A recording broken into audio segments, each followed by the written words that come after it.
It might be a bit of lag on. Ooh, Could it's be. like Yeah, less than ideal. 16 seconds that he didn't move his workers. yeah, it's really painful, especially against a Zerg where drones can be made so much faster than probes. You Yeah, don't have that larva to just make up for that fast lag. yeah, for sure. And then Grubby and Axlav. I like watching them a lot as Protoss. There's another Terran.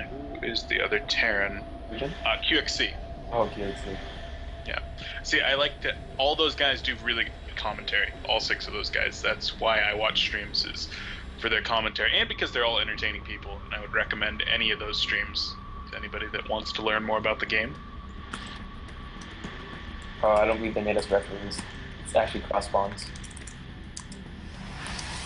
That sucks.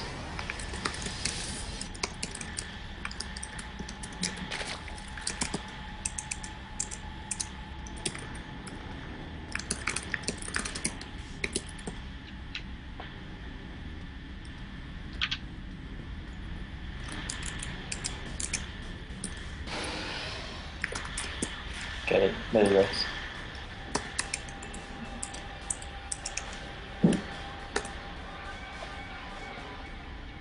There we go. All right, so PVZ here on Antigua Shipyard, and well, looks like our Protoss player going to be going for a Forge Fast expansion, most likely. It's going to be very late though. I mean, he's getting that late start with those probes has really come back to hinder him, and then he was just made it down there with that forge a little bit later than normal. I mean, even something like a 14 or 15 pool would actually get Zerglings into the Protoss's base right now, and do some damage. But went for the hatchery first, and our Zerg player going to be very safe because his opponent just dropped everything so late. No threat of a cannon rush or any kind of early gateways. Yeah, and this Nexus is going to be late too. We can have probe down there already ready to start it. Yep, gonna go Nexus after Forge. So Tasty playing a safe build, but he's definitely gonna fall behind in terms of economy against a hatch first Zerg. And as soon as this drone does spot the Forge on the low ground, probably gonna be going for a third, and well, our Zerg could get even further ahead with that. Yeah, that's not what you want to do. Having to waste those few minutes on making a pile and just losing the probe right away. I believe he wanted to at least add some pressure so those drones would have to be off the line so they're not mining. It would force some extra lanes out rather than just the normal four. Yeah, but it is going to be just those 4 lings for now. Because the third does go down there from our Zerg player. And Tasty actually was supply block for about 20 seconds there. He has pylon late because he took an earlier gas and an earlier cannon. Yeah, it's a little bit unfortunate there that he did hit that supply block. But, I mean, you got to remember this is Diamond and Platinum League games tonight. Not going to be seeing any high masters, no GMs, no pro players here. Just some guys having fun and coming out for a little bit of competition as a second gateway goes down with the Cyber Core. No, actually, I believe Tasty was an ex-Masters too. Like, he was a Masters for, I believe, 3 seasons. And then just now he got demoted to Diamond. Oh, wow. Yeah, I believe a lot of Masters actually demoted to Diamond this season, including Warbeer, actually. Oh, poor Marcus. Yeah, I think it has to do with ladder ratio, like how much you ladder in your win ratio. So it's a lot of new Masters, and I think it might switch them up every season. Mm-hmm. And actually, Fission going up to 4 geysers right away. Yeah, it could be interesting to see what he does with all that gas. I mean, 6 minutes in here, that's generally your standard timing for starting to mine out of your first 2 gases. And even those first 2 gases were a little bit fast. The gases number 3 and 4 were extremely fast. As you said, these are typically ones that you add on 1 additional gas when you tech to layer, and then 1 additional gas, normally about 50% through layer. That's your general timings for those, and that's going to allow you to have enough gas coming out of that to start your roach speed, your burrow, your infestation pit, all that kind of stuff. But with this and lair not really in sight at all, I have no clue what he's going to spend all this gas on. Actually, he hasn't even started zerging speed yet, and he's already floating 400 gas. starting his lair. I'm confused as to what play he might be doing, because there's no Zergling speed on the way. It could be a Roach timing attack, getting those double Evo Chambers and Roach 1 already, but he's still so much gas. You don't need 4 guys now. But he's never going to have the minerals to actually make use of all that gas. Like, because everything that requires gas also requires minerals. The only thing that's even like remotely gas dependent is like infestors. But if he's to start double upgrades right here, great. He's going to have double upgrades. But until he gets up to something like 50 some odd workers, he's not going to be able to make use out of all those drones and out of all the gas. And look at that, starts double upgrades, still banking 400 gas. And how many roaches is that? He could make close to 20 roaches right now, but that's going to require 800 some odd minerals. It's minerals that he doesn't have. And actually, Casey just has his Zealot just walk in, and I don't think there's any Zerglings to come and save it. Only 1 queen, and if he focuses his drones, it's going to stop mining completely. He's not going to be attacking, he's focusing drones. He's going to get 1 more drone with Zealot. 2 more. Almost gets that 4th drone. But Zealot paid for himself, though, for sure. Yeah, already. Because even 1 drone for Zealot is actually a good trade, because all those minerals that drone was mining equals way more than 50 minerals. Yeah. You also got to take into account the larva and the scouting information that the Zealot got. And Dark Shrine going to be going down now for a Protoss player. I'm always iffy about Dark Shrines. And basically, you have to have so many gateways that it's an instant amount of damage. But if the Zerg has any type of Overseer set up, like right now he's making Overseer at the side. If he scouts out this Dark Shrine, this is going to be very painful to Tasty. Right now, all his warp gates are warping him. He's about to have DTs warp him, but he has no proxy power. Closest power he has is the one off his main. He's actually making a warp prism, and here comes the Overseer. Like you said, the Changeling going to come in, gets sniped though immediately. Vision. I always think that you're better off sending the Overlord in and scouting and making a Changeling at the same time, because those hits that are used to kill the Changeling could be used to hit the Overlord instead. They won't, and actually DT's going into the 3rd, 4 of them, focusing the Queen first. You need to split off these DTs to the natural and the main. Look for tech, take out queens. So he's going to focus the 3rd, and this is going to be very difficult for Vision. He actually, I believe he could send half these roaches to attack, because Tasty really doesn't have anything. All those gas and minerals that were put into DTs. Yeah, definitely. If he were to attack right now, he would most certainly do a ton of damage, if not outright kill the Protoss. But our Zerg player kind of fallen into the trap that you see sometimes of, there's DTs in my base, I need every one of my units here to defend those. No, you need maybe 4 or 6 roaches. Everything else should be actually in there just killing everything, but DTs warped into the main, take some damage, have to be evacuated. Yeah, he needs to push through these roaches. Make us fine in each of his bases. Have a queen there, chance for use. Keep an Overseer there so you don't have to make a spoil caller. And actually, he should be taking 2 expansions right now because he's so far behind the macro. He needs so much extra minerals. He needs an Overseer by his 3rd. And he needs to push. He's so far behind the macro.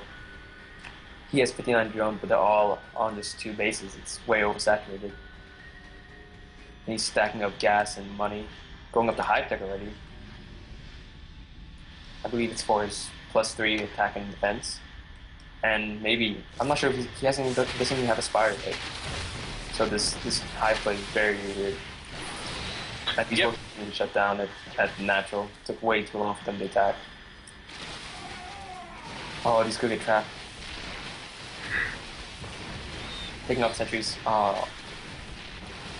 It was a decent engagement there, but the force fields were they segmented too many of the units out. And 14 more roaches in production for RxFission. I don't like that decision at all. You already see that your opponent's incorporating all those immortals in, and you need to transition off of the roaches. You need to be getting into your infestor tech. And speaking of infestors, does he have any out right now? I know that he has the... No, he does not. That's done. But... Infestation is going to go down, too. He could transfuse it with his queen. It's late. Not enough. They see he still does not have a spine inside his main or his natural. He actually should segment off his third and natural with a few spines in his fourth, or an overseer and his roaches, and split up his armor. Now taking his fourth, which is a bit late, going up to 5 and 6 geysers, but he's still throwing so much minerals. He needs to be making a lot of investors. I think saving up for brood loads actually, going straight up the spire, not spending any of his money anywhere, saving all that supply. But the Protoss has a really big window to attack. The entire time that he's waiting for brood loads, that's about, I believe, 2 or 3 more minutes waiting for the brood loads. If he attacks before that, which it looks like. Yeah, it's going to be quite a few more minutes, as that spire is only halfway done. It's still got another 30 seconds right here, and it's going to be a full 140 seconds, 120 seconds for the greater spire to be morphed, and then each one of those broodlords is going to take an additional 25 after that. So yeah, we're talking quite a ways away, and Tasty has a big timing window right now with which he can do some serious damage to RxFission. Actually, Tasting is actually kind of slacking on his upgrades. He only has +1 attack for his ground units. +2 is going to finish right now. Yeah, but he's still not chrono boosting it. He has so much chrono on both his nexuses. He could be chronoing out units, chronoing Blink, getting a second forge up right just now. And the Zerg is already starting +3 for both his range units and carapace. Still pumping out his roaches. I don't see any infestors on the field yet. You really do need infestors for this composition. He could be taking his 7 to 8 gases, there he goes. And Greatest Spire coming right now, but no Corruptors coming. He needs to hit a better time. But actually, these roaches could do a lot of damage if Casey isn't ready for it. He only has, I believe, 3 sentries in his army, so once those force fields are up, or is he going to trade this for the Nexus? Looks like he's going to try to, and yeah, succeeds. He's going to lose a lot of roaches, though, and no burrow. So just going to try to get as much damage done as possible. The roach is going to try to come around the back, but 4 Immortals just rip through that roach line. And now a counter attack just ends this game. He has so much minerals banked up. So much. But he's just now making Corruptors. He's got no larva. He's been slacking on his injects really hard. I mean, each one of these queens is pretty high on energy. Even the one in the main that was doing some transfusing is up at 150. Greater Spire just finishing up right now. It's going to be very, very hard to actually hold this, as the 4th base has already gone down. He would have needed his Corruptors to already been done, but Moan Greatest Spire and then made it Brood Lords. But he doesn't have enough gas to hold off his push. And right now he's oversaturated in the main. Minerals just died out. Has nothing to do with them. He's going to try to engage right here with these roaches while stalls for the spine callers, but it's just not going to happen. No detection. The DTs just rip right through him. All those Corruptors in the air doing nothing. Do have 7 Broodlords on the way, which could put an end to this push. Link's going to go out right now. Needs to wait for the Broodlords, though. And no. Actually going to try to engage with the spines. 6 spines engaging, it's going to help, and the Broodlords are going to be in a great position right here to actually do some damage. Well, maybe not as good of a position as I thought. And actually, you actually can micro Broodlords. If you back away and stutter step, it actually does let the Broodlings come out. Even though it's not the full animation, politics is about like point something seconds the animation pop out for the Broodlords. And actually, no blink yet, even though he has specific the Twilight Council. Yeah, they're going to clean this up. It's now going to come down to whether or not Tasty did enough damage. He's going to lose his entire army right here. And yeah, down to 29 army supply. A few Stalkers going to come in, try to work on one of the Broodlords. And we'll be able to get that Broodlord. And a nice hot pickup right there. Going to be able to get all of those Stalkers on out of there. The difference right now is upgrades and bang. Right now, Fission has 1,500 minerals and 700 gas. And he has so much larva. He has 15 larva right now. Those could be 15 roaches. It could be 6 Corruptors, and those could be turned into Lords. And he still hasn't made his 3rd yet. He's just running out of minerals in his main and in his natural. Actually, right now he should be mining those minerals in his main efficiently, as much as he can. He has three probes on 1 mineral patch, actually. And these roaches are going to come in and there's nothing you can do to stop them. He just doesn't have an army. No force field to be able to lock down these roaches. Yeah, but that one immortal is actually going to be enough with those DTs, especially. We'll be able to easily take that army, and so Tasties really needs to get that third back up. I don't know why it's taken him so long to actually rebuild that Nexus, and our Zerg player taking advantage of his big bank. He's going to throw down 3 hatcheries. Yeah, and right now that's just Zerg's power macro. It's kicking in right now. This is where Zerg thrives, like if you had to trade armies and you trade for the entire Professor's army. But right now there's a lot of stalkers, and I believe 2 immortals in that composition. Reloads haven't come out yet. But these roaches in the back can pick off the immortals straight away. Look, that's what they're gonna do, pick off the back immortal. And look, he sacrificed his entire army again just to kill a few corruptors. And actually, when you kill a reload while it's morphing it, it gives the money back that you would have lost. And they basically taps out. There you go. That is it. Great game by both players, actually. Yeah, it was a very good game. So, well played there to our Zerg. Once again, Zerg triumphing. Just needs more nerve.